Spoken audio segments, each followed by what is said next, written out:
और जिसने कहा बाबा जी मन के दोस्तों, मैंने पहले कहा जिसने अपने मुझ से ये कहा कि बाबा जी शरीर छोड़ के चले गए, प्रेमियों देखते रहना, वो सब तुम्हारे सामने मौत के शिकार हो जाएंगे, के चले जाएंगे। कोई एक छोटा मोटा गुरु का अपमान है, मौत अंतिम सजा होती है और लोगों ने उस गुरु को भी सजा दिया और तुम देखते रहे और सुनते रहे, अपने गुरु का अपमान और सहते रहे और उसी में मिल गए। जिन्होंने अपमान किया उन्हीं के सहयोगी बन गया, तो आपको भी वही सजा मिलेगी। सजा पालेंगे तो तुम भी अधिकारी हो, तुमने भी सहयोग किया, ये कौम की दया हो गई, आपको निकलने का ये अवसर दे दिया गया। और ये अगर अभियान न चलाया गया होता, आप सब मौत के काल में खड़े थे, मौत के काल में आप तुम्हारे बचने का कोई रास्ता नहीं। लेकिन संत अपना बीज कभी निर्भीक नहीं होने देते, वो अपना बीज संभाल के रखे। संत बीज नीच कर उठे तो संत, वो किसी छोटी बड़ी जाति में जन्म ले लिया, जो मानो शरीर लेके आएगा तो कोई न कोई परिवार, कोई न कोई जाति, कोई न कोई माँ बाप, कोई न कोई गांव से तो मतलब हो ही जाता, लेकिन उनका इससे संबंध नहीं। वो मानव शरीर का संबंध, वो काम का नाम नहीं। शरीर का नाम तो कोई भी माँ बाप रख देते, लेकिन काम का नाम समझ आप नाम तुरंत रख देते, काम देकर नाम रखा जाता, वो काम का नाम है और ये शरीर का नाम। शरीर का नाम अलग अलग और काम का।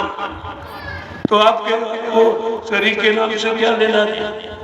शरीर का नाम कोई ना कोई तो रख ही दिया जाएगा, लेकिन काम का नाम असली नहीं। जो काम करता है वो नाम है।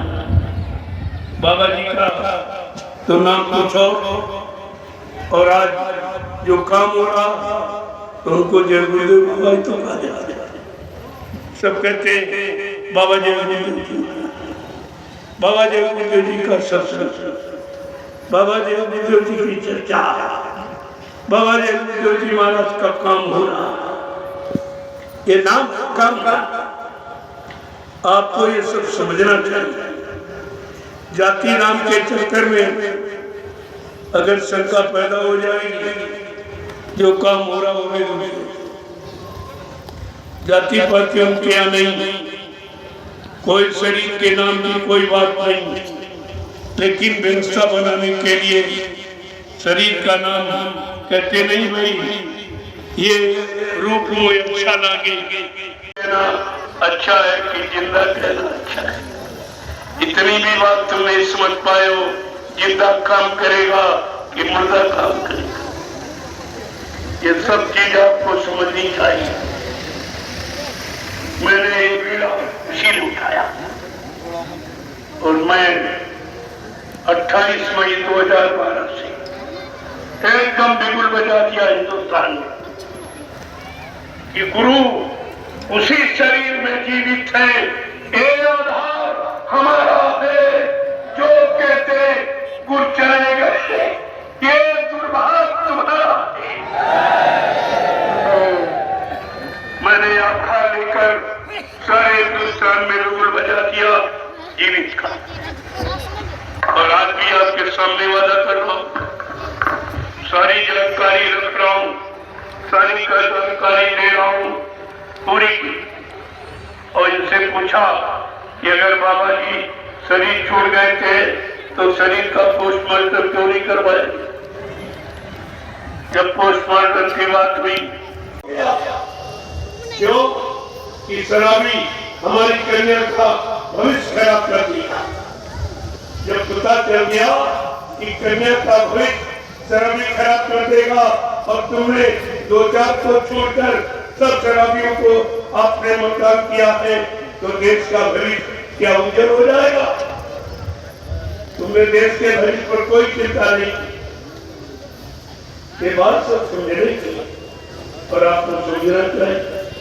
जब बाबा जी से लोगों ने कहा कि हमारी कोई नहीं सुनता, महाराज जी लोग नोट वोट ले लेते भी दिखाई नहीं देते, तो बाबा जी ने कहा जब 14 वर्षीय में मतदान किया, आपने देख लिया तुम्हारा काम कोई नहीं कर रहा, तो तुम इनका काम क्यों करते? क्या तुम्हारे में बुद्धि नहीं है? तुमको परमात्मा ने क्या बुद्धि नहीं की अच्छे सच्चे काम को समझने की? तो तुम्हें क्यों इनको देते? एक बार अगर मतदान का बहिष्कार हो जाए तो इनको समझ में आ जाएगा कि भारत की जनता चाहते है। और जब तक हम दूरदर्शी की स्थापना की, इसलिए तुम अपना वोट बचाओ, मतदान बचा लो तो तुम पर दोष नहीं लगेगा। नहीं तो जो भी अच्छा बुरा और पाप कर्म होगा उसके भागीदार आप बनोगे, क्योंकि आपने मतदान का सहयोग किया, इसलिए आपको भोगना पड़ेगा। ये 10 प्रकार के दोषी अपने आप माने गए।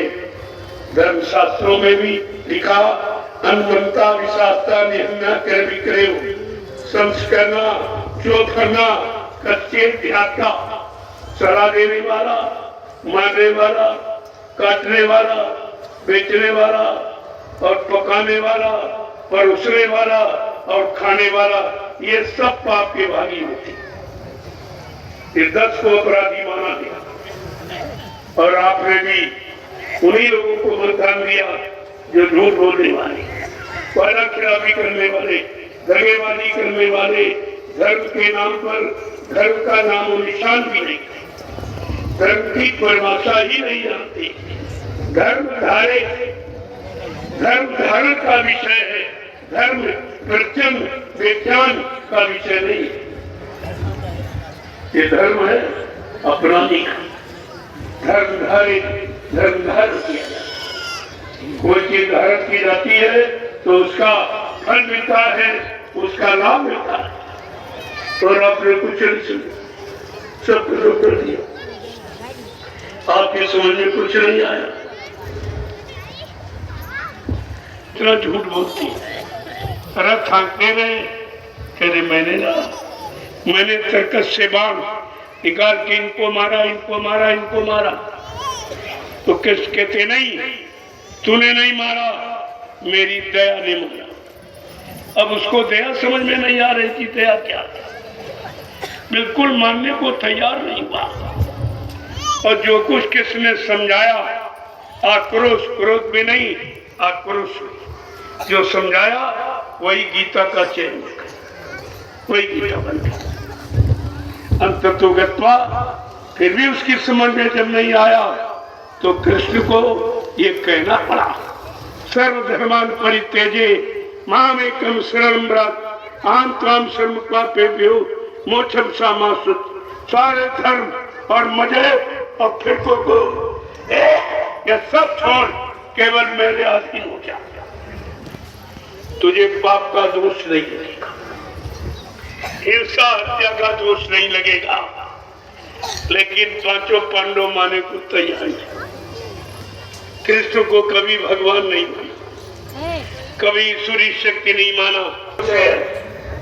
बाबा जी ने कहा, अरे भाई तुम मेरे साथ रहते हो, ना तुम भजन करते हो, ना कोई सेवा करते हो, ना तुम सेवा देते हो, और यहाँ लाखों लोगों का अन्न आता है, उसको तुमने खाया। ऐसा करो, अब तुम सब लोग घर जाओ। 40 लोगों सबसे कहा, तुम बच्चा घर जाओ और भजन करो, तुम्हारा आश्रम का रहना ठीक नहीं। कोई नहीं गया।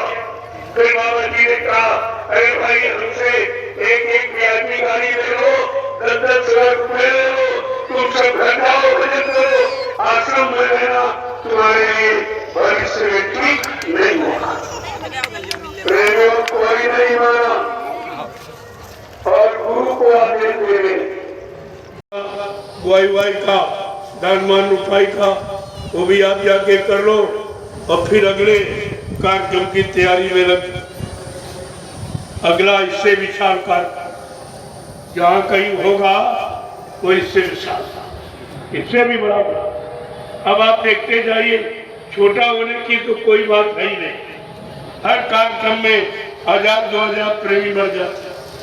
जब वो सुनते हैं, देखते हैं, ऑटोमेटिक उनके विचारों में परिवर्तन हो जाता है। यहाँ सच्चाई का केवल यानी वचन सुनाए जाते हैं।